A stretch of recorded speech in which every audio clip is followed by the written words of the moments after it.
Nama uhali gani shabiki shakiki wa spoti. Karibu kwenye kitengo cha jamvi la spoti. Nami komanda wa spoti. Kwanza ni washukuru kwa kuzidi kutufuatilia. Habari tulizo kuandalia asubuhi ya leo ni kuhusu michuano ya shule za upili ambayo inaendelea kwenye kaunti mbalimbali, haswa kwenye kaunti ya Kisii, ambapo muda usiokuwa mrefu kutashuhudiwa fainali ya kukata na shoka kama si wembe, ambayo itakuwa pale kwenye shule ya upili ya Nyamache. Kaunti ni ya Kisii, eneo bunge la Bobasi. Itakuwa ni baina ya Sameta Boys dhidi ya Mwana Onyecha. Na hapo jana tulishuhudia michakato ambayo ilikuwa imechezwa, Mwana Sameta akipata ushindi kwenye quarter finali, akaweza kuingia kwenye nusu finali na akaweza kumcharaza Nyakora mabao 2-0. Upande mwingine Onyecha naye akaweza kupata ushindi quarter finali, akaingia nusu finali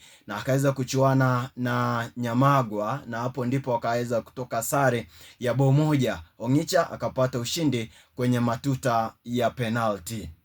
Finali hii ikumbukwe ya kuwa ni marudio ya yale ambayo yalitokea mwaka uliopita, Sameta akimcharaza Onyecha mabao 4-0. Sijui itakuwaje kwa mara ya pili wanapatana, si kiwango kingine kile, bali kwenye ile finali walioisakata. Ubashiri wako ni upi, Sameta au Mwana Onyecha? Niite komanda wa spoti, zidi kufuatilia. Kumbuka tutakupasha habari zote hizi za shule za upili. Ikiwa kunayo mechi ambayo ungeweza kujua matokeo, andika pale kwenye comment section, nami nitaweza kujibu sawa sawa.